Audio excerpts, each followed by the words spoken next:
How to vacuum seal liquids using the Avid Armor Ultra Series 1 chamber vacuum sealer. One of the huge benefits of using a chamber sealer is that you're able to vacuum seal liquids without the huge mess of traditional vacuum sealers. So today we're going to vacuum seal about 2.5 cups of soup using a 10 by 10 chamber vacuum pouch.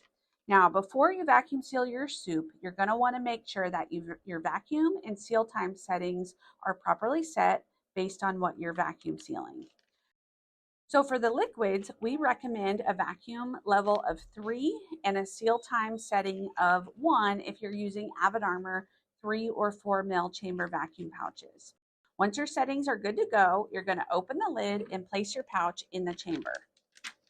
Now, when you vacuum seal liquids, you're going to want to make sure that you don't fill your bag more than about halfway full. So for this 10 by 10 inch bag, that's about 2.5 to 3 cups of liquid, which is about 2 servings, I would say. And it's also going to depend on what consistency your liquid is. When you place the bag, make sure that the opening of the pouch is placed on the pouch ledge underneath the pouch clamp. Make sure your pouch is nice and smooth across the seal bar. We can go ahead and stretch this out a little bit, make sure it has room for the air to be withdrawn from the liquid. So once you've got it placed in the chamber correctly, we'll go ahead and close the lid and press Auto Vac and Seal.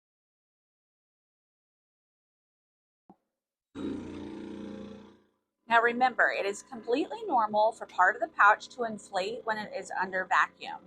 That is because air is being withdrawn from the entire chamber at a faster rate than it is being removed from the bag. You'll notice once it's under vacuum, it will begin to bubble or boil. That's because we are lowering the atmospheric pressure inside the chamber, so we are lowering the boiling point. If you see your liquid approaching the seal bar looking like it's going to overflow, you can abort the process by either pressing seal and it will automatically seal the bag immediately for you, or you can press cancel and it will remove the vacuum from the chamber. So now the air has been removed from the chamber. It is currently sealing the bag, and then it's going to put the air back in the chamber. And now you have a vacuum sealed bag.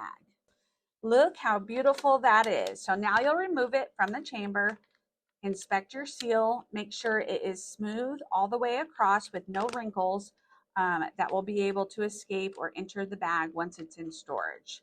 If all looks good, it's ready for storage.